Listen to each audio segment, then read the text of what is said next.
All right, a very good morning. You're watching West Nile Television. This is the Kokoliriko show that comes every Monday to Friday. Today is the fifth edition of this week, and we are actually done with this show for this week. And this is the last time we'll be having it for this week. And remember, there are so many issues that happened yesterday. Yesterday there was the World Teachers Day and so many other things. Remember, the leader for the leading opposition party, that is Robert Chagulan, who is also called Bobby Wine, was yesterday arrested by security officers at Entebbe Airport when he landed. And remember, there were so many journalists who were also arrested and also their vehicles impounded. That is something we want to go to. And also, you will realize that FDC party has been cleared. Remember, the National Kumpi faction, actually the main of party leaders at some point divided themselves. Others went to Katonga Road and others remained at National Kumpi. Remember, those in Katonga Road had petitioned that the National Delegates Conference should not be held, and that's why they went to put court injunction. But lawyers understood that this was put in bad faith, and yesterday they cleared those in National Kumpi. So today they will be having the National Delegates Conference and many other stories. Remember, in West Nile, let's start from here. You have the Teachers' Day, which was celebrated yesterday. There were so many districts that did it, but there are others who did not do. But we may not really focus so much into those who did not do, because this is a day entirely organized by the teachers.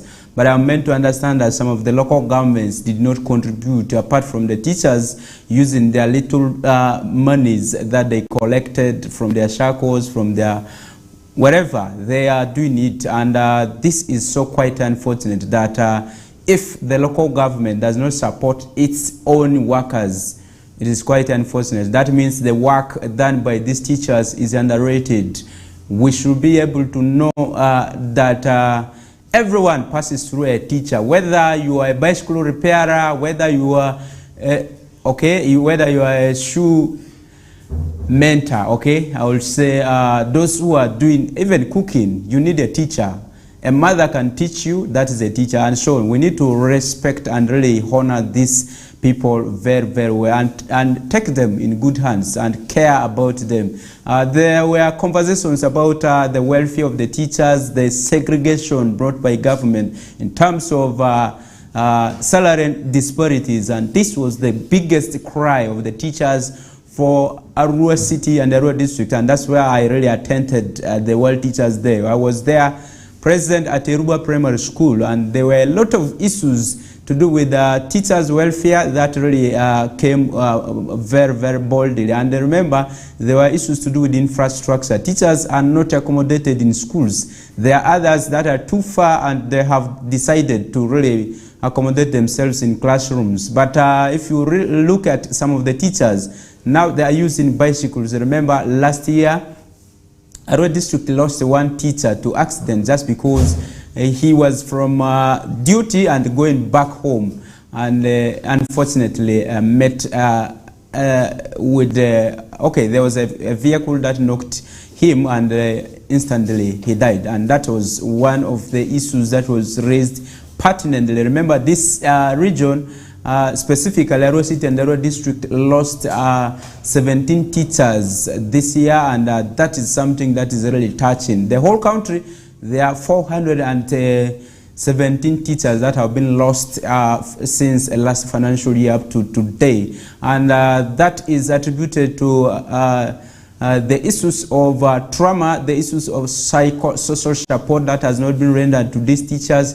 And remember, the arts teachers, the ones who are teaching sciences, are just threatening them, and they really intimidating them that they are not teachers, they are what, and so on, just because of the disparities in salary variations and so on. That has really created a big gap in these teachers, okay, in terms of their welfare, in terms of also really their earnings. And also there were discussions around why learners are not performing, and teachers said most times the policies that have been really brought, talk about the National Teacher Policy, most of these have been really central monies, and it has been hard for the teachers to cope up with some of the changes, and it needs time for this country to transform in regards to some of the issues that we want to implement to better education. But secondly is the issue of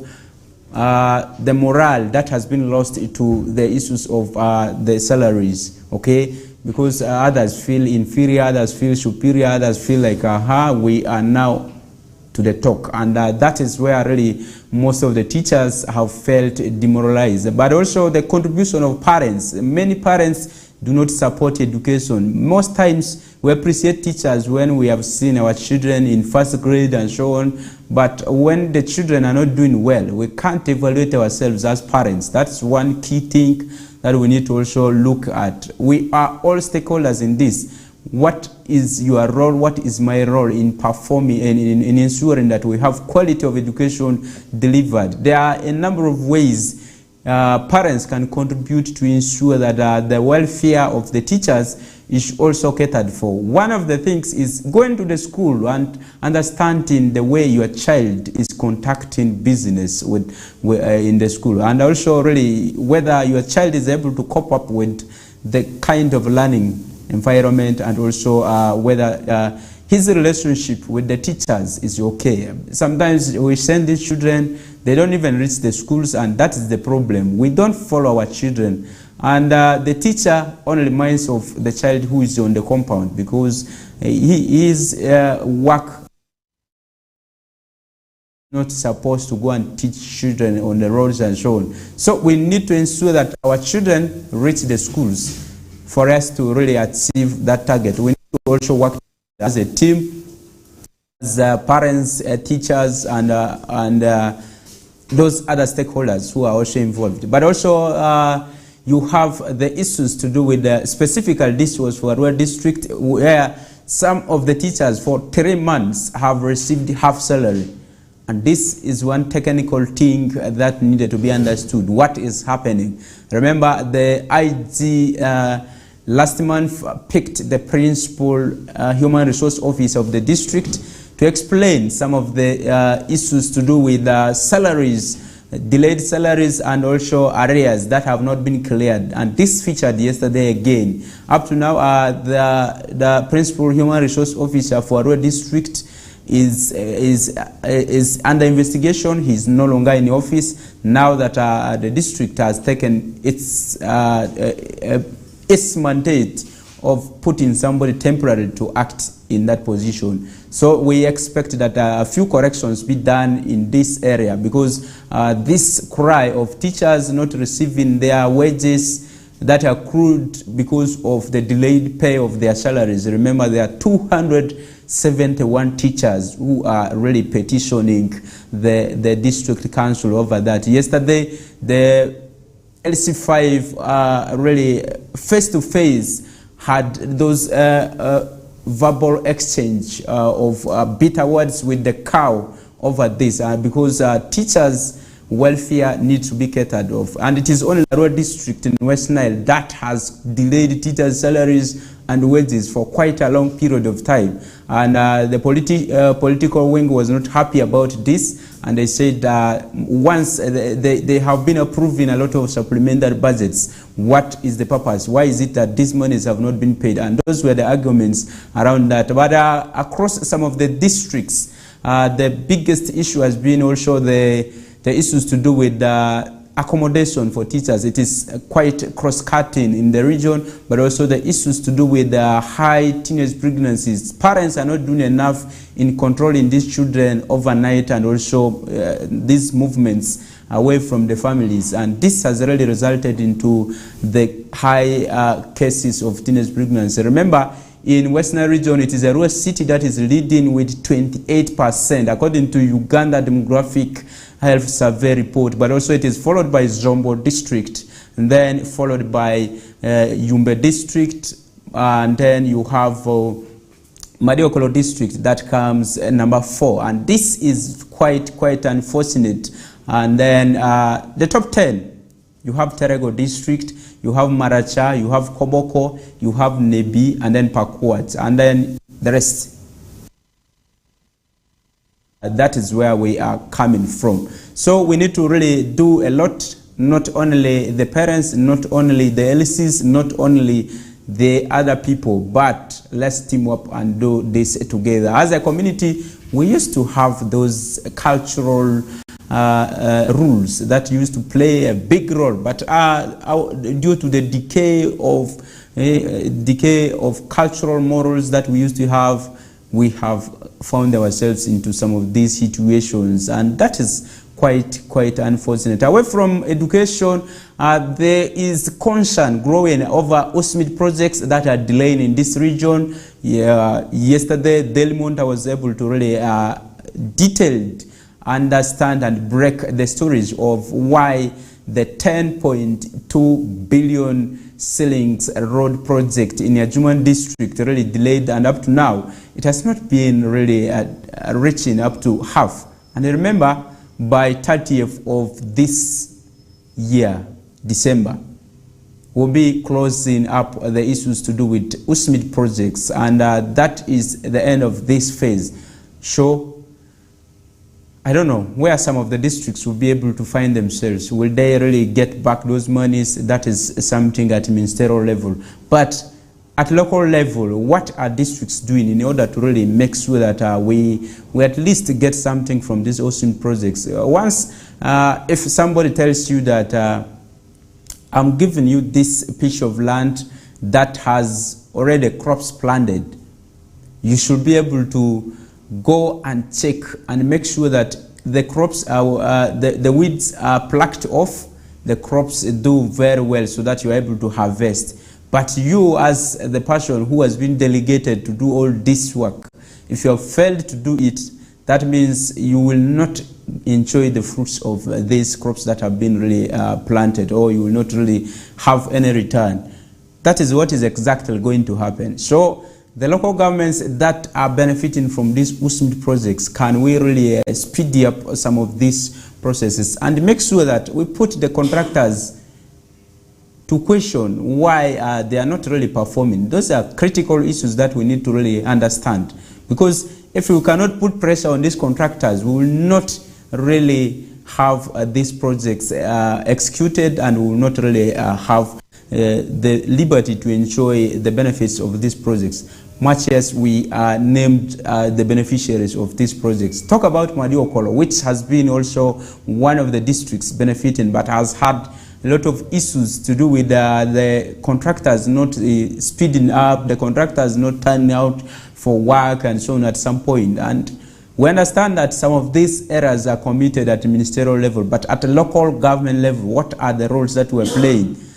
Okay, that is it. And it is high time we started actually tightening the rules of the game. And if a contractor is not playing his part, let's start issuing warnings to them, so that we are able to, at one point, if they default and they fail to comply, we should be able to terminate off some of these contractors, so that we give the work to those who can be able to execute them.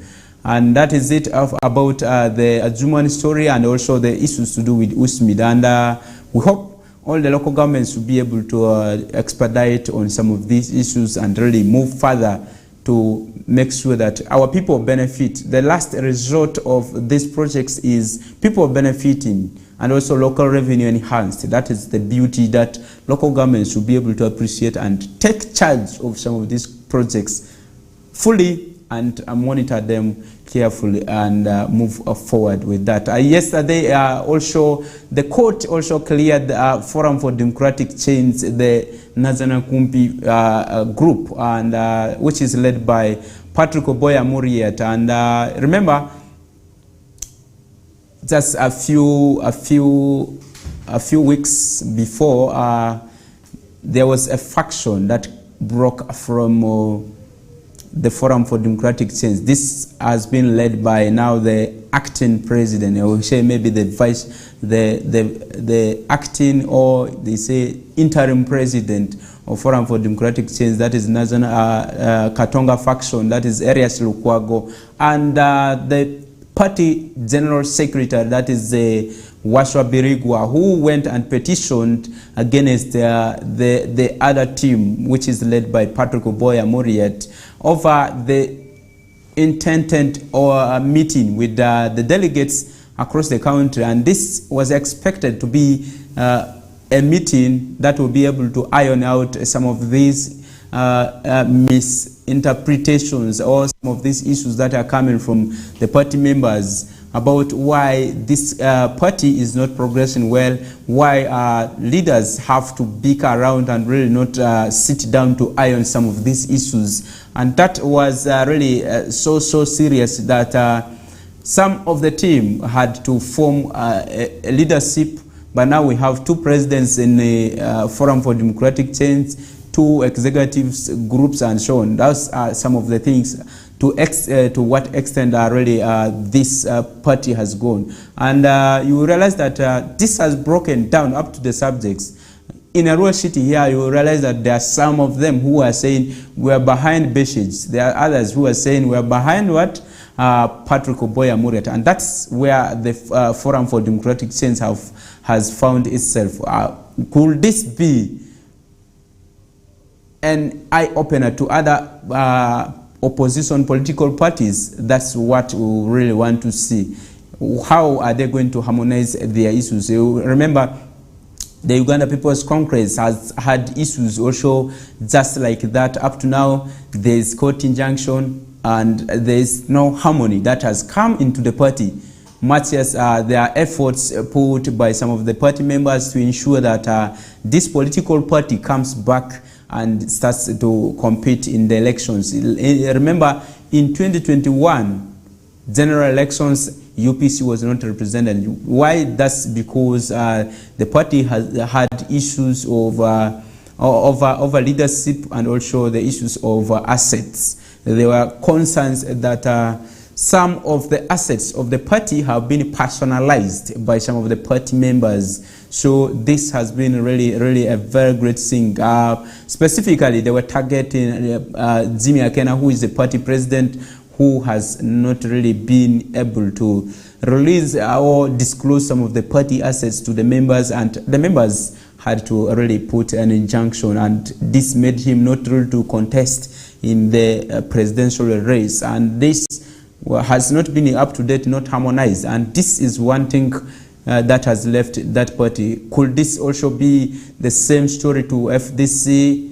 And if the two parties are not able to sit down and harmonize this, that means we'll be able to see also the party disintegrating and eventually not participating in the general elections, just if the party members cannot iron out these issues internal. These internal conflicts have been there not only in one party, but it has been in most of these political parties. Even National Resistance Movement had the same issue, but they were able to sit down and really ionize some of the issues. Remember the story behind Muhoozi versus His Excellency, the President of the Republic of Uganda, that is Yoweri Museveni Kaguta, where there were a lot of fights. You will see clearly on the Twitter handles where the son is saying, I'm going to contest. The father is saying, no, you are still a serving officer. Nobody can intimidate, and so on.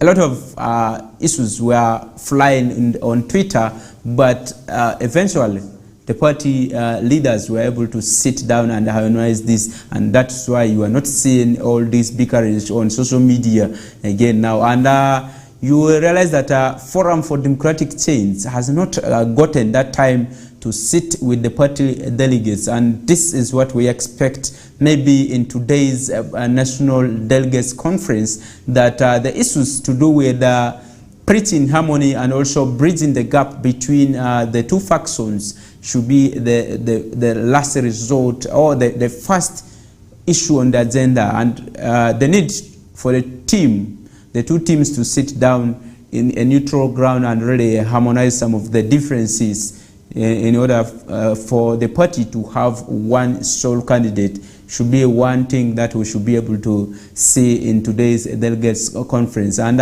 this will be in National Kumpi. And as earlier I told you that the bickerings that have been between Arias Lukwago and Patrick Oboya Muriet have been really so immensely witnessed by even most of the people terming it as a leadership rankle, and that somebody is eyeing another person's position. And yet right now both parties are competing, moving to meet delegates at every point, and really having looking at it that they should be able to mobilize for support and have their names approved by the delegates to be in those positions. This is where Forum for Democratic Change has reached, and today we'll be seeing those issues coming to table to see to it that whatever comes in the National Delegates Conference, the issues should be really broadcasted. And we'll be updating you on this on Independence Day. Remember, on Monday will be for the 61st, okay? The 61st edition of our Independence Day. That is for Uganda. And we've seen a lot of developments in this country in relation to being independent, how the country has been able to move away a mile, okay, a mile away from poverty, and really what are the strategies that have been laid before this. And those are some of the issues that we'll be really discussing with you together, maybe in the subsequent days to come. And what do you think? Do you think that maybe we are independent? Do you think we are still we still need a lot that we need to depend on the foreign countries and so on? That is what we'll really be discussing on Monday. And on Independence Day, we expect that really people should be able to have that celebration done at every district, so that the local persons, the communities that we have, should be able to feel that we are independent, and these are things that have come from the central government, that these are the programs we have. That is one opportunity we should be able to talk to the people, because most times on Independence Day, people want to hear from the leaders what is happening up there, and also really what really is show there for them. That is what people want to hear. But also away from that, remember yesterday the leader for the president for National Unity Platform, that is Robert Chagulani, aka Bob Wine, was arrested yesterday when he was landing from Canada. Remember, he went to Canada after his countrywide tour, the first phase of it, which he entered here in Western region. Remember, police had put an injunction on this, not injunction, but had called off the movements of or the rally for this presidential candidate, just because of the issues to do with him moving to the public and really violating some of the rules. One of the rules that police had cited was having a rally, okay? Having a rally on streets and so on, and yet he was supposed to meet his people at a designated point. I remember in a rural city, he started marching from Odianyadri, that is in a rural district, up to Onduparaka, where he held his meetings with his supporters, and also opened up his regional offices in a rural city. And that's where really police show that that was not really in line with the movement restrictions or the conditions that were set for this presidential candidate to move to strictly meet his delegates, which was contrary. And remember, Bob Wine retaliated that he was not going to obey any. Thereafter, after him resting, he will be commencing his movements again, and that was really something that was against the law, that police felt this could be somebody who is using defiance, other than really having a very good move with with the rule of law, and that is where he was picked. Yesterday, as soon as he landed, a number of journalists came with the vehicles of the stations and so on. We show police impounding all these vehicles and packed them in one place. And some of the journalists found themselves arrested. And we're here to understand whether they were released or not. And that's what we have. We can just update you on that issue. Remember, the political season is okay. The campaign season is nearing as we head to 2026 general elections. This country has seen preparations to the general elections. Remember, the Electoral Commission released earlier on, and this was sure that we prepare for the forthcoming general elections to avoid some of the issues that have been coming to electoral reforms. The number of is seriously in terms of candidates having time with their supporters, the issues to do with the qualification of some of these candidates. Remember, there are some currently in Uganda, anyone who has completed senior 6 qualifies to join the presidential race and also the parliamentary race, and is where people feel like that is too low, because now if we're advocating for teachers to be degree holders even from nursery, why is it that the president has to be a senior 6 leaver? That was the argument, and we're here to see if some of these reforms will be really considered, and we hope once they are considered, it will really change a bit of the needs of the electorates. Okay, remember, democracy that we're practicing in this country belongs to the hands of the voters. Remember, the voters are the biggest voices in exercising democracy.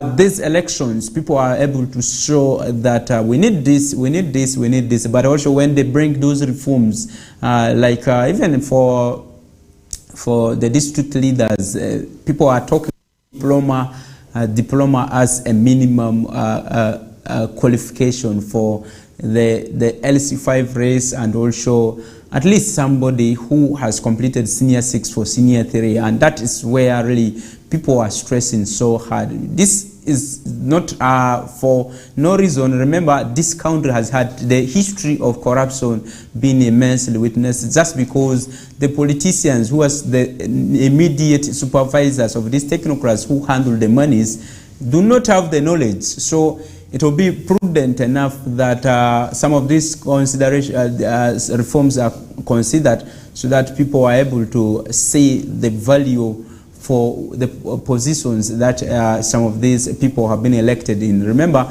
if at least we have those politicians who know the technical bit of what is happening, it is going to be a very, very sweet thing that people are able to understand, people are able to move forward with some of these things. They are able to also really proceed in fighting poverty, in fighting corruption, in fighting some of these forms of losing money when we even can detect it earlier on. Sometimes money is not swindled, but it is diverted. So if the political wing, that is the law-making body, that is the one approving these budgets, that is the one supervising the implementation of some of these monies that have been approved, in execution of the activities that have been planned under these kind of budgets.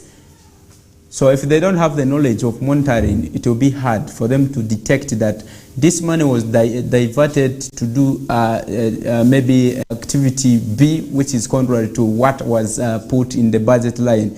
And at some point, people will say, hey, this money was eaten, what, but that really is not really wanted. And so that's why these reforms are coming, and we advocate that time be given, because we started writing electoral reforms since 2006. So from that time up now, we are still having electoral reforms, but none of them has been really seriously considered.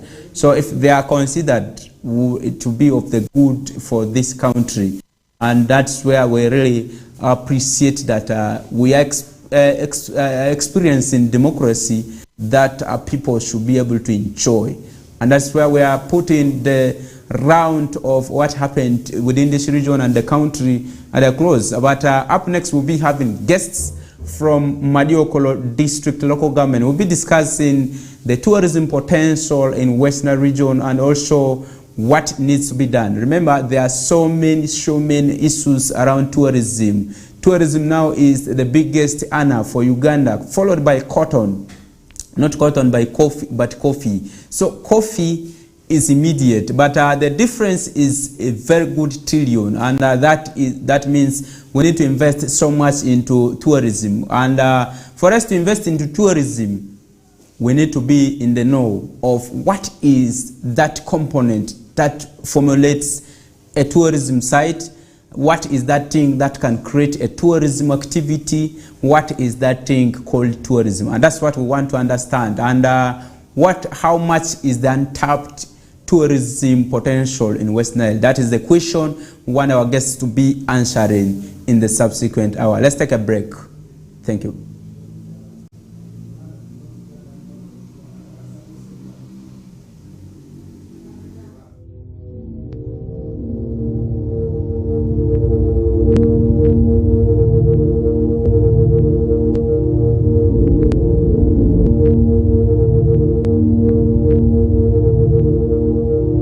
West Nile TV, lighting up the region.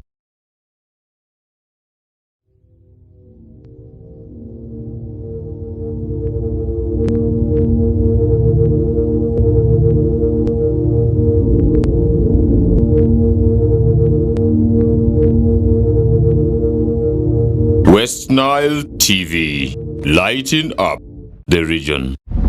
A brand new Global Star TV with StarTimes Insight Technology. New TV innovation with an inbuilt decoder that connects you to both StarTimes antenna and satellite signal. With StarTimes Insight Global Star TV, you can enjoy over 300 local and international channels, 1 month StarTimes highest bouquet for free, automatic system update, more benefits, more affordable. StarTimes Insight Global Star TV is available in all StarTimes branches and dealers countrywide. StarTimes Inside, entertainment inbuilt.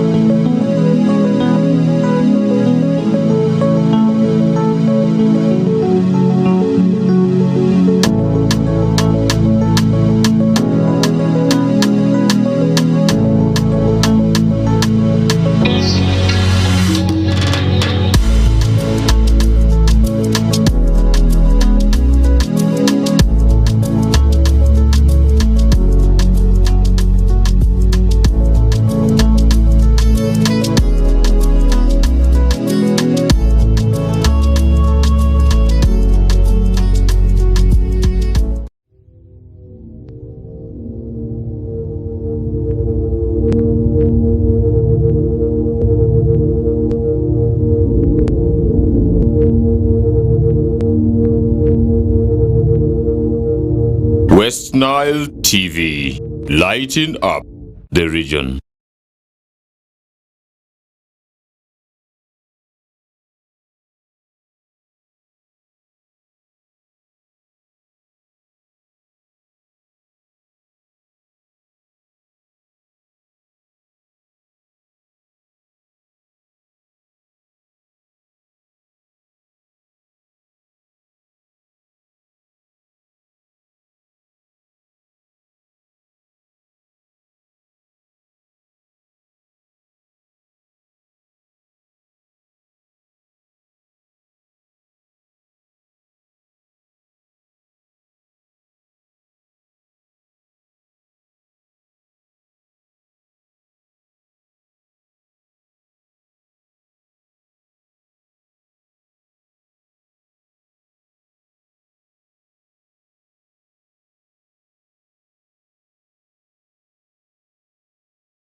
West Nile TV, lighting up the region.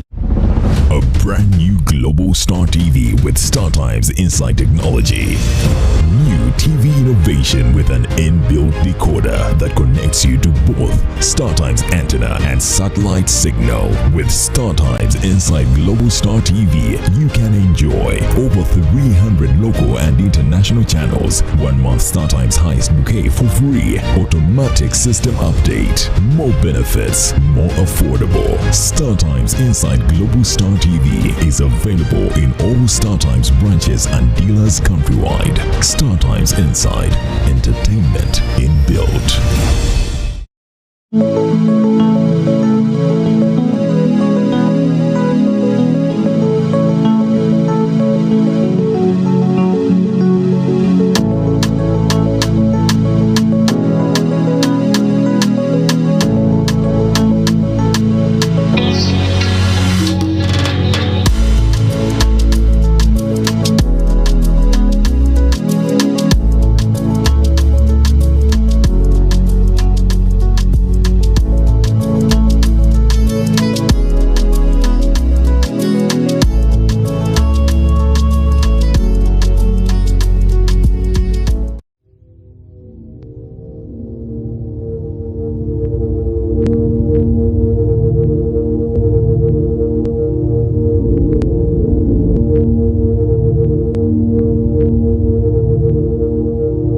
West Nile TV, lighting up the region.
West Nile TV, lighting up the region.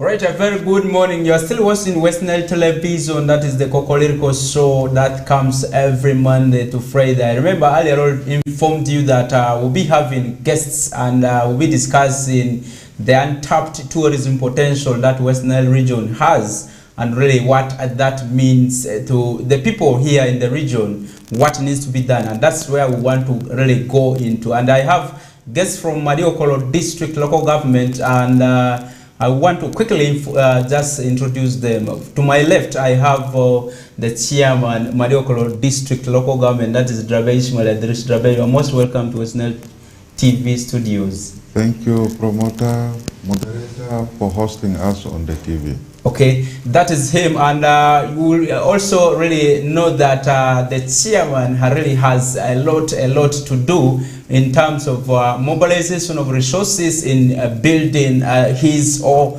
her local government, and that is where he is, and that's why actually I've decided to bring at least a politician today to discuss some of these issues. They are so pertinent in mobilizing resources, but though their hands are off cars, okay? That's what we really need to know.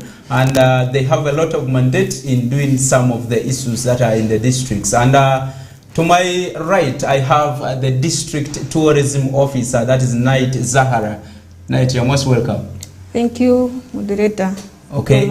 Yes, and I want us to go straight to the points. And remember, Uganda's biggest foreign earning exchange is tourism, and that's where we are stemming up from. How much does West Nile contribute? That means there's a lot that we need to do. And if you look at the scale, the breakdown, you realize that out of the 1.35 billion US dollars that the country is getting annually, we don't see Western region in any platform selling a lot in terms of tourism, and we are among the least regions that is contributing to the GDP as far as the issues to do with tourism is concerned. And that's why we have picked this concern to reawaken the people about the tourism sites that we have, and also what is that really contributes to forming a potential site for a tourism. How does a place qualify to be a tourism site? And that's what we want to go to. Maybe I want to start it from a technical bit. Knight, I want to usher you in, and let's talk about the tourism potential that we have in this region. How much do we have that is untapped and that has not been exposed to attract tourists in this region? Thank you, moderator. I'm Knight Zahara, Tourism Officer, Madiokolo District Local Government. West Nile Tourism Cluster is a new tourism destination in Uganda. We have tourism attractions in West Nile, but most of them are not developed. I can start from Adjumani. We have Zoka Forest, where ecotourism activities are developed. And they have also facilities. We have Ara Fishing Lodge. That is one of the facilities that can be used by tourists. We have boat cruise, we have birding. Then when we come to Moyo, we have Mount Oche for hiking. We have Madi Community Museum. Then they also have a lot of facilities within the district. Let's talk of Penthouse and the other facilities that are ready for tourists to tap in. Then when we come to Yumbe, we have Abinika Falls, we have Kei, Mountain Kei. Again, we have Escape Village. That is one of the hotels around there with good customer care for tourists. Then in Koboko, we have the Tree Pathway Point, Salia Musala, where you view 3 counties in one spot. You can be in Uganda, Sudan, at the same time in DRC Congo in one spot. We have Idi Amin's Trail. We West Nilers, Idi Amin is one of our flagship experience, and that happens to be with us here. Then in Uganda, people are marketing themselves with Idi Amin, but the major potential we have is in West Nile. We have Audi Caves, Mountain Liru. Then in Maracha, we have our famous Mirado Falls. We have the Alikwa Pyramids. Then when we come to Arua City, we have Arua Hill, we have Oluko Falls with the numerous accommodation facilities that tourists can enjoy. Then in Arua District, we have Isara, Chief Isara's Memorial Site. We have Laura Ranges for ecotourism activities. Then when we go to Nebi, we have the smallest church in the world. You can see for religious tourism. Then in Pakwach, we have the Wangle site, where it's the separation point of Gipiri and Labongo. History tells us a lot on that. And the history behind that is so interesting for tourists. Then you go to Zombo, we have the Aluru Kingdom, the palace. You go around, they tell you cultural experience. Then if in Obongi, we have Opi Island, with also a very rich history. We have Komboni missionaries for agrotourism. Then to talk of Madiokolo, where I am, we have the famous Ajai Wildlife Reserve. Of course, it has some cultural attachment. The rhinos, that happens to be one of the cultural heritage in Madiokolo. That is a place where the rhinos had been. It can be witnessed. Wherever you go, there are places, white rhino. We have Rhino Camp Secondary, Rhino Camp Primary School, Rhino Camp Deanery. That manifests the presence of rhinos within the place. Then we have the history of Ajai's trail as one of the products we have in Madiokolo. Ajai's history, how the place was named in his names. Other stories, community tourism within Ajai family, where he swam, what he ate, which medicinal plants he used when he fell sick, a lot of activities. We also have cultural activities. For us, Western Nile, what we can have as a unique experience is our culture, because it's something that no one can copy. You can never get Madis in Western, Eastern. It's from the cultural experience that we can at least attract cultural tourists in Western Nile. We have Ogo Caves. And then majorly we have one big attraction, the slave trade trail. Slave trade in Western Nile has a very rich history. If we follow from Moyo, Fort Dufuli, and then where the ship sank, that is in the Rhino Camp, there's a spot where boats cannot cross over. 40 Lugats, that ship fell down with the slave traders, and then one of the expensive and if I can say a gold gun fell with that ship. And up to now, some people came from England, they want to trace that gun. It's one of the historical, very important spots that can be for tourists. Then the reception point at Rhino Camp, there were ditches that were dug where slave traders were kept in. The history behind that and the misery, the sufferings at Ogo Caves is one of the products we can market in Madiokolo. And then the slave trade survivors. We also have one of the biggest lakes in Madiokolo, that's Lake Onji.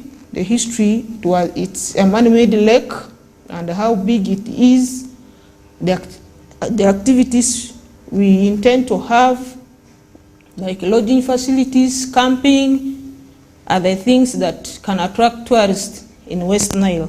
Okay. Thank you. All right, that is it from the technical bit. You have been able to at least understand some of the few sites that are already known and that have been already documented by some of these tourism officers. Remember, there are some of the districts in this region that do not have tourism officers. Talk about Terego district, and that's why some of the sites in Terego have not been mentioned. Remember, in Eruo City here, we still have the Isara tree, which is still here, and very, very cultural. People talk so much about it, you forgot it. And then the source of river Enyao, which is in Vura. That's where there's a lot of things being said. Remember that river started from that point, and it has taken quite long that you'll never see that water stopping, and people still believe that this water must be, there must be demigods behind it, and that's the history that people have a lot to share with that issue. But also, if you go to Terego, there are a lot of sites. Talk about where the famous Banale used to stay, the Mount Wadi things, and where the crested cranes feed. I don't know if you've ever seen that place in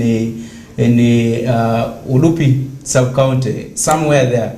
And they come to actually drink water in Madiokolo. You don't know. I've been able to see where that cave is, and that's where they are. And there's a crater lake in Madiokolo where these birds go and take water, where they go and rest. So you need to trace that history. But let me come to the political wing. Drabe, you have been so instrumental in talking about the issues of tourism, and you have been zeroing it so much into the issues of Ajai. Why? What do you think is really marketing our tourism in this region a bit difficult?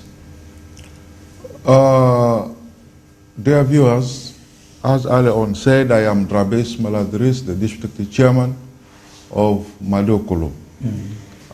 It is true that West Nile has only been known for business. And that is not a fault, but given our location, where we are near the two neighboring countries of Zaire and Sudan, I think this is what our people have been engaging in. But given the importance of tourism, where there is a hidden treasure, where the monies that we can get in this region will only be in dollars, I feel it is important that we open up our tourism gates to the outside world. And these gates have already been opened. But now, the challenge is when the visitors come in, what will they enjoy? What will they go and tell the others about us? I think that has been our concern. Today, as a district, we are putting much effort in opening up our tourism sites, in convincing partners to come and we talk about tourism, and in redeveloping our famous Ajay Wildlife Reserve, because we know that is ready-made food. What remains is for us to begin eating. But we cannot eat it in a raw form. We now want to cook it. And the cooking, as a district, we started it last year in December, where we invited officials from Ministry of Tourism, officials from Uganda Wildlife Authority, and as a council, we had to deliberate with them on what is the way forward for Ajay Game Reserve.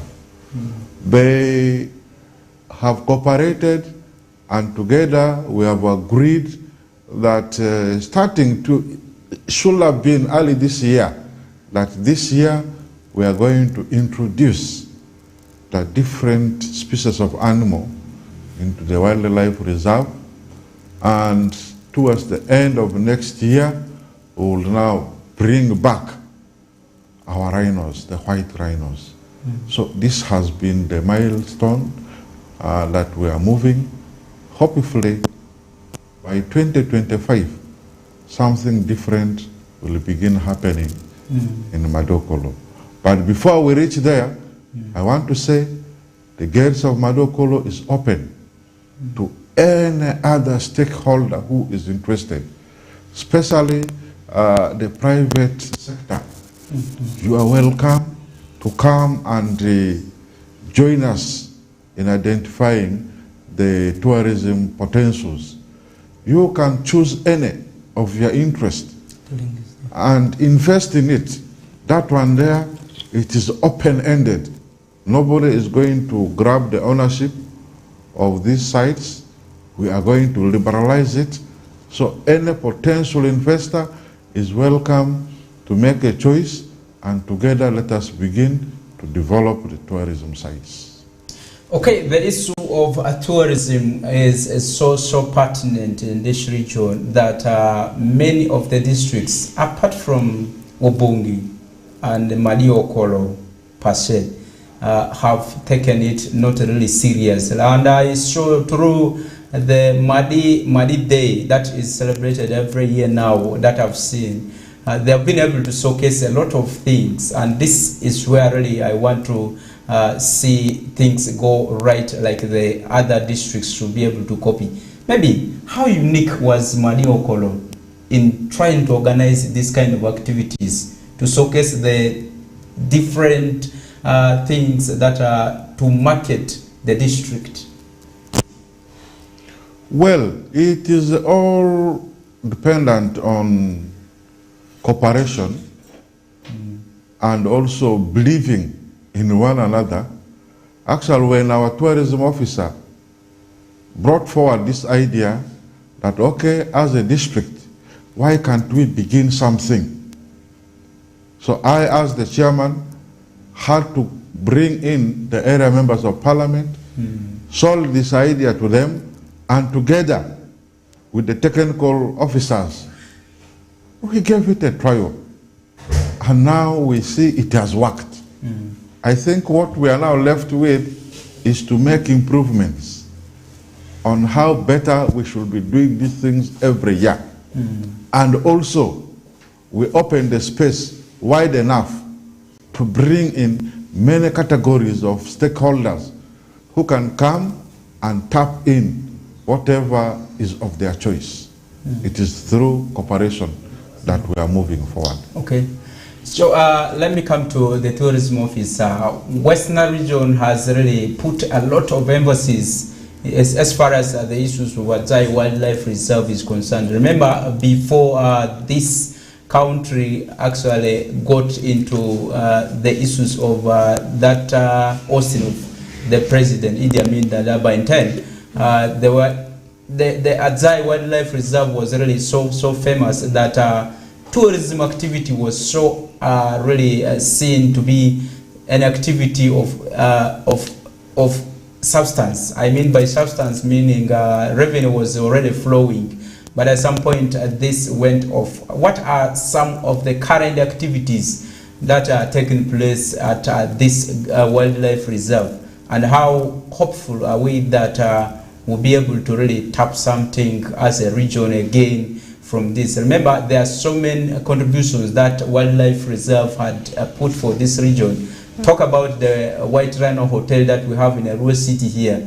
And that is one of the structures that came up because of the establishment of that hotel, Wildlife Reserve.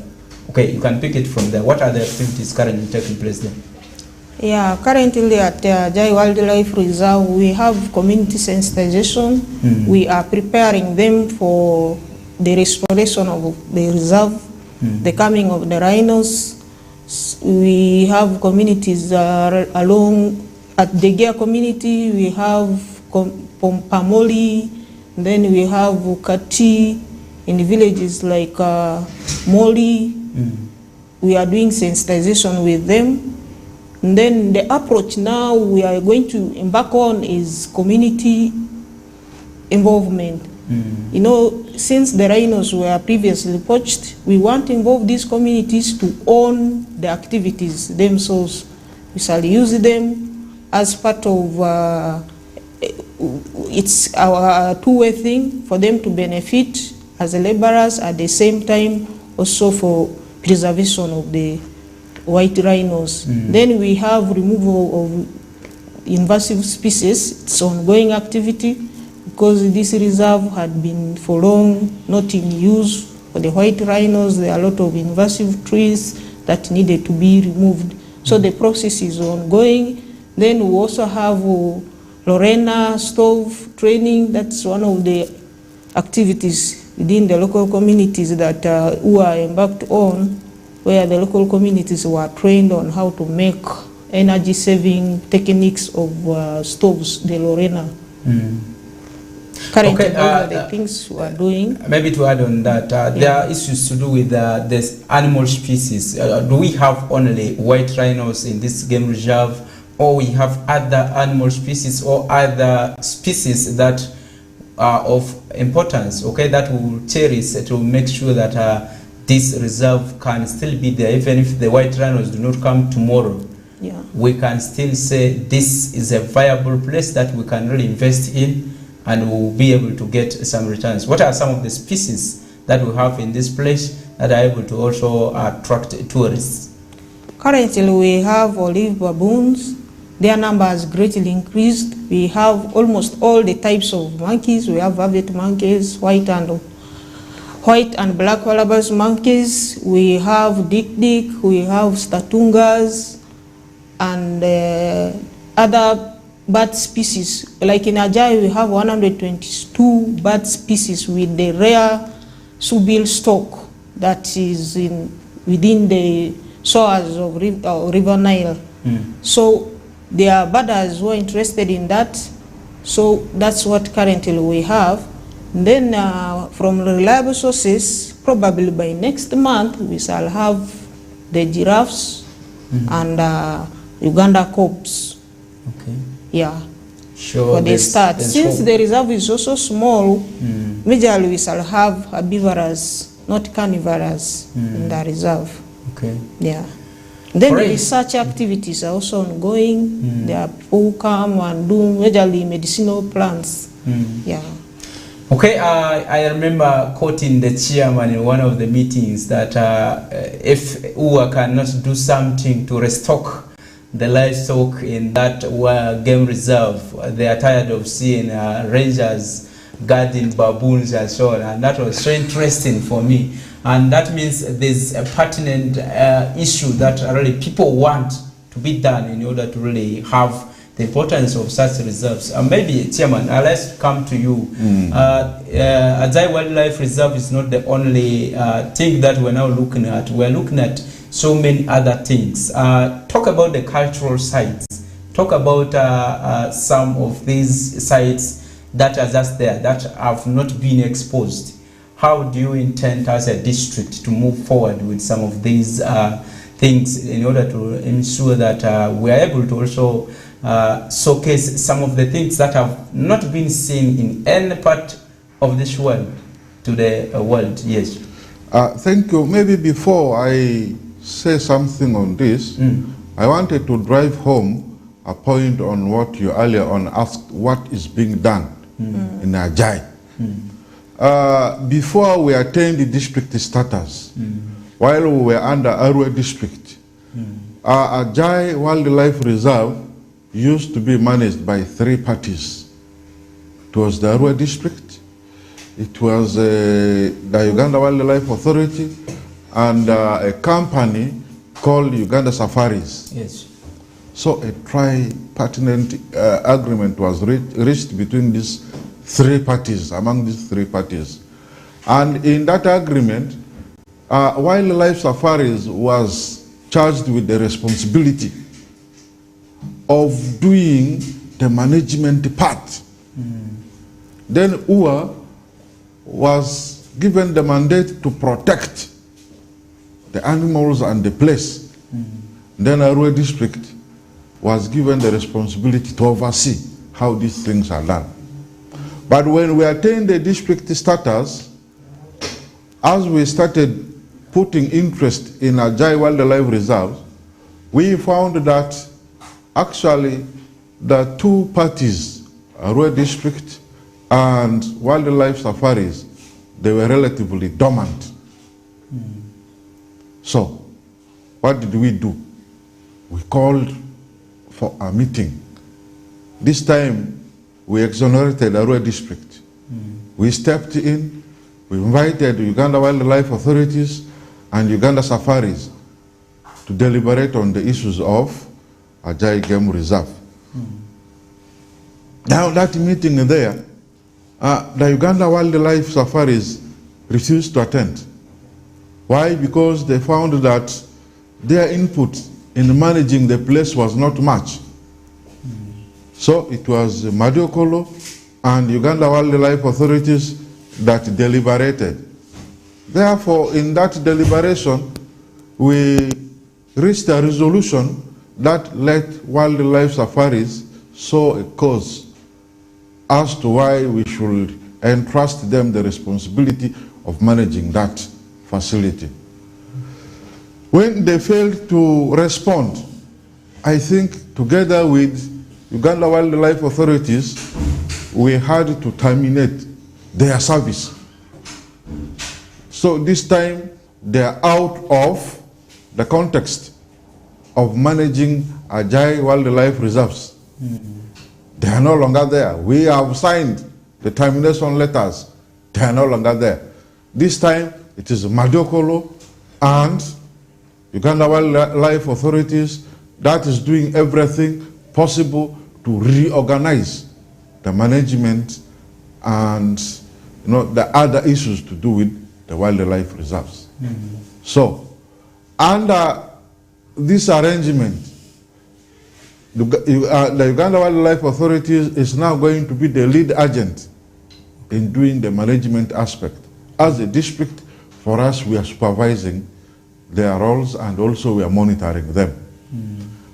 With them, we have now reached a plan of creating a ring road along the areas of the game reserve. And that will be one of the tourism attractions. When you're a tourist, you want to move around the reserve, that provision is going to be there. And with them, as we look forward to reintroduce the white rhinos, this time we are demolishing the thick forest in the current land by uprooting some of the dangerous trees that may not favor them, the white rhinos, especially the thorny trees. So it is ongoing. But with the community, we have also been talking, telling them something is happening, something is coming, and let them be prepared.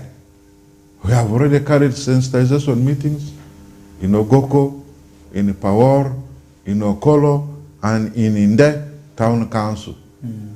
And some individual beneficiaries have also been brought in for specialized training in our offices, especially those trainees who are being trained on how to keep bees. That training has been given. In some areas, they have also been given areas, lands, to put their hives there. They have also been trained on how to use efficient stoves. They are even making them. Why was that one brought? Because there has been encroachment onto the reserve where people go and burn charcoal. Now the other tourist attractions, they are numerous. I think our tourism officer has profiled them. I think as the leaders, we are going to schedule a day for us to go and visit all of them. We don't know how long it is going to take, but we shall move to each and every tourist attraction in Madokolo. And that is why in my opening speech I was saying, any other private investor who is interested in tourism business, please, you are most welcome to join hands with us. Our tourism officer is present. She will take you to all these sites. But also besides that, we have got a sponsorship from GIZ, where they have incorporated a company called Celis that has been entrusted with the responsibility of again profiling these tourist attractions for marketing purposes. I think we are moving forward. Besides that, we have also entered into partnership with the Muni University, where we are making arrangement for them to go and establish a high-tech research institute in the game reserve, so as to attract researchers to come and learn about these animals. So the animals are coming. First, we shall begin with the other species and end up with the white rhinos that are supposed to come before December 2024. Okay, that is it about so many of these tourism sites that we have in the region, but also really how we should be able to be ready to tap this. And this is the question to all of you now. What is it that we have done as a region in terms of preparing to receive the visitors who will want to see what or explore some of these sites, what is happening in these sites? Remember, we have so many of them that you highlighted earlier as we started the discussion. And what is it that we have prepared ourselves, and what is it that we are still lacking that we want to really have or bring other stakeholders, talk about government, talk about the private players and so on, in developing or ensuring that there is conduciveness provided in terms of tourism potential in this region? I will talk about the accommodation issues, the hotels, the resting places, even developing the tourism sites itself. So how far have we prepared ourselves for this, and then what is it that we're missing? Let's start from the tourism officer. Thank you. As far as preparation to receive tourists to West Nile is concerned, to me, I would say we are at toddler stage. We have the attractions, but most of these attractions are not developed. Of course, we are waiting for the private sector to take stage. Then on ground, thanks to GIZ and Celis International, they have done a massive training, intensive one. We have trained our local guides, the destinations, then the site owners. Previously, we have the attractions, but the site owners are not in the know what exactly their resources are to be, how to tap these resources. So that training was a 1-week training with some field experience. So these site owners, at least they have knowledge. Then we have the tour guides. They now know how to package, draw itinerary. And then we have our tour operators in place, though they are few. I also encourage those who can take up those opportunities, like we have Angara tours, we have Aulogo tours. They are doing well, but most often times when they receive tourists in West Nile, they cannot sustain them like for 1 week. Let me say, they end up with their experience to other districts.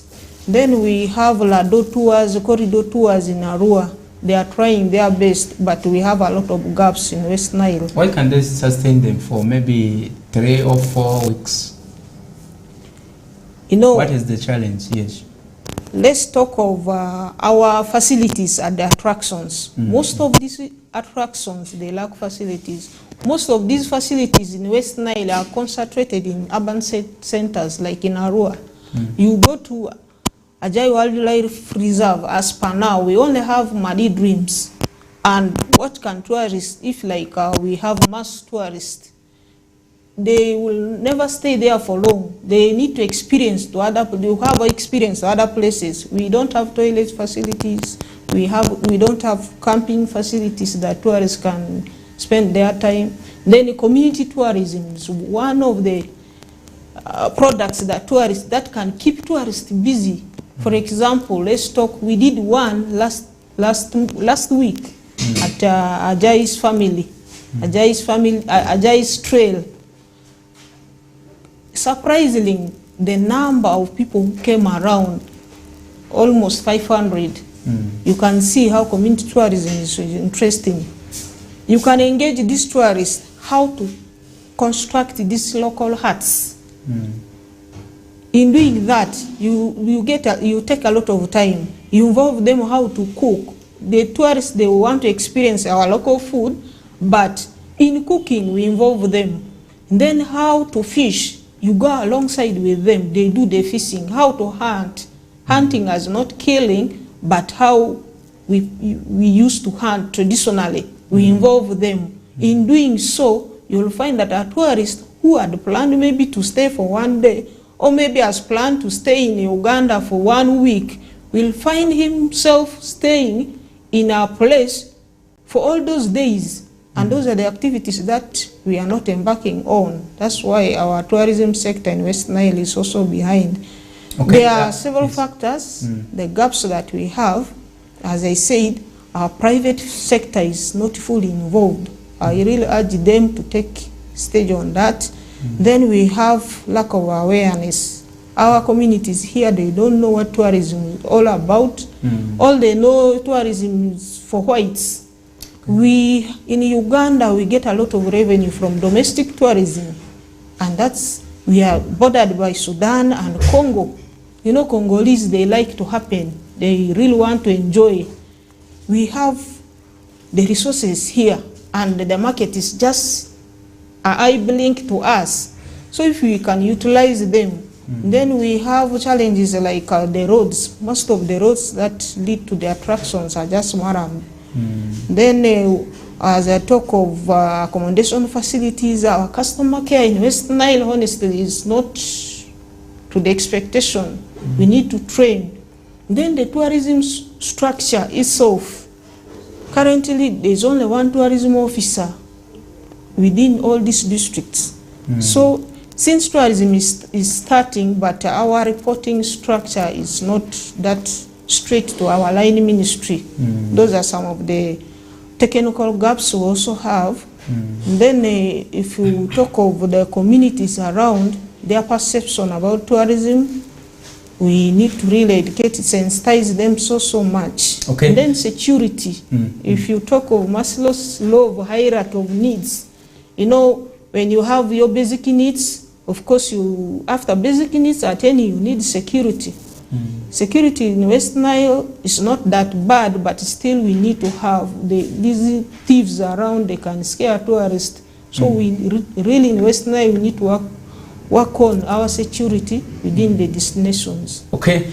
Yeah, when you talk about security, I will just go quickly to the recent show held by SIBA here in West Nile. There were issues about people snatching her phone and so on. That really became very viral, and people were wondering how the local people we have here in the West Nile region, how would they behave to a visitor like that? And that is one thing that I think we need to change it from the mindset of the people, but also making sure that people engage in developmental things. If people have the idea to have money in other ways, they may not go so much into those kind of things. Let's have the bell on this, and really, yes, we're talking about what do we have, what are we lacking in order to improve tourism in West Nile? Well, we have the attractions. But not developed. We already have facilities in Arua town. Yes, as a destination it is good, but the actual tourism is also done where? In the other districts where these attractions are. There, they are not yet developed. Therefore, I want to take this opportunity to urge our local investors. For us in Madokolo, I want to begin with the sons and daughters of the soil. We already have very many Madis who are outside there, who have something to turn, to change an aspect in Madokolo. Please, come and invest in Madokolo. You can invest in Power, you can invest in Ogoko, you can invest in Inde, you can invest in Okolo, you can invest in Olepi in the name of tourism. Please, that facility will reward you. As a local government, yes, our resources are limited. We are also saying those who are interested in actual tourism business, please come and associate yourself with these tourism attractions. We shall help you. We shall support you in leading you to the site and also talking to the people in the surrounding areas to give you the mandate to develop them. We shouldn't be lamenting, we shouldn't be talking about it. Let us begin acting now. As a local government, we are doing our best to open up these roads that are in the reserve, and we want to make them motorable such that when these people come, let them find it easy to reach to these destinations. And this is what we have been involved in. Okay, we are left with 2 minutes. I just want your winding words from each of you, the last words about tourism and also on other things you can share but don't advertise anything because you're not transparent. So I will start with the tourism officer technically, and what are the last words you want to say to the viewers right now as far as the issues of tourism in West Nile is concerned? Let's start from you. Thank you. To sum it all, I would recommend, let's not work in silos. You know, tourism is a business for all. We have numerous sectors that combine together to make tourism industry to boom, like the accommodation sector. We have transport sector. See these transport facilities like the buses here, other trucks around. We work together. Accommodation, transport, attractions, the local communities, the government, all these stakeholders. Let's not work in silos. Then tourism is not a competitive business if in a common destination. The term today we use is collaborative tourism, not competitive tourism. If we are to indulge in competitive tourism as West Nile, we shall not prosper. If a colleague is, let's say, is in accommodation facility and you're doing also the same in another accommodation facility, you should work together because it's a new destination. This is a new cluster. I'll just recommend that we should have cooperation among us. We have to collaborate with the different stakeholders. Let's not own, like as in work in our own districts. I'm in Madiokolo. As I market my tourism attractions in Madiokolo, I also have to market West Nile. Madiokolo alone cannot drive tourists to West Nile. Though Ajay Game Reserve is a gateway to West Nile, but of course tourists have to have different experiences, like in Obongi, in Moyo, to keep them stay in West Nile for long. So I will advocate we have to work together, and of course promotion of tourism is everyone's responsibility. Let's talk positive. And to our line ministry, since it's a new destination, my plea is let them also advertise West Nile. We give it, in fact, you know, when you're grooming up something, you give it a lot of time. If we are to dwell on other ready attractions and leave this aside, West Nile aside, how shall we catch up?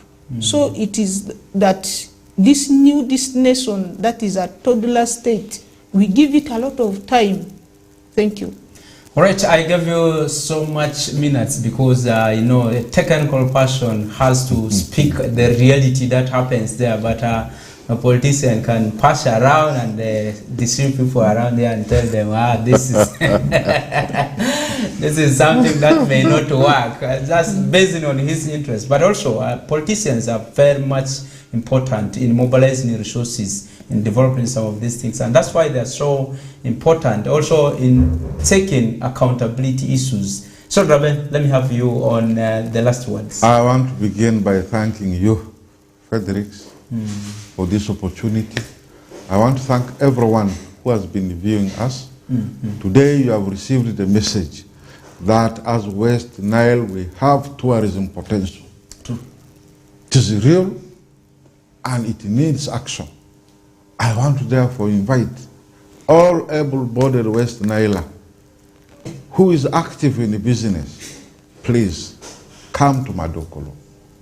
I know with you, in the next 10 years, we can change Madokolo. And I will be proud that if the foundation is laid now, before 2026, and Idrabe's first term, I will be the happiest. Okay. And that will be what I will be using as the basis for For the other things. Although you didn't want that. Oh, thank you so much. All right, that is it with the stakeholders that were called here to really deliberate on the tourism potential in West Nile. Remember, this will be possible if we work together. Tourism is not like the business where people sell in shops, okay? It's not like we are selling the same thing and I need that customer. You decide maybe to lower your price so that you are able to tap the other one. Because tourism is so different that it is based on the experience of the tourists that you will be wanting to go to visit such an area. So let's be accommodative, let's work together to develop some of these sites. But also the central government, let's recruit the personnel who are supposed to be in these positions. Remember, tourism, just like the mining industry in Uganda, is something that government has just understood that is valuable. And that's where they are trying to open up recruitments of tour guides, tourist officers, and many of the districts have never been having this. And the issues of budgeting for the tourism sector, especially the departments from local governments up to the central government, has been really something very, very little that we have been investing. So it is not only local governments that are facing this challenge, it is also central government that we have seen the ministers, the commissioners complaining that the money allocated for tourism is very little, and yet it is the biggest earning for Uganda. So let's take it that, and really the stakeholders, let's work together to ensure that we develop this. We're out of the studios. My name is Dramati Frederick. I've been hosting Drabe Ishmael Adris, who is the chairman of Madiokolo District, and also Knight Zahara, who is the tourism officer, Madiokolo District. Up next, we'll be having the news in Lubarati with Fete Emmanuel. And behind the camera, there is Dijon Pro, who has been really controlling the camera and making sure that we appear to you. And also the one who is in the control room is Aldo. Okay, that is it. We're out of the studios. Thank you.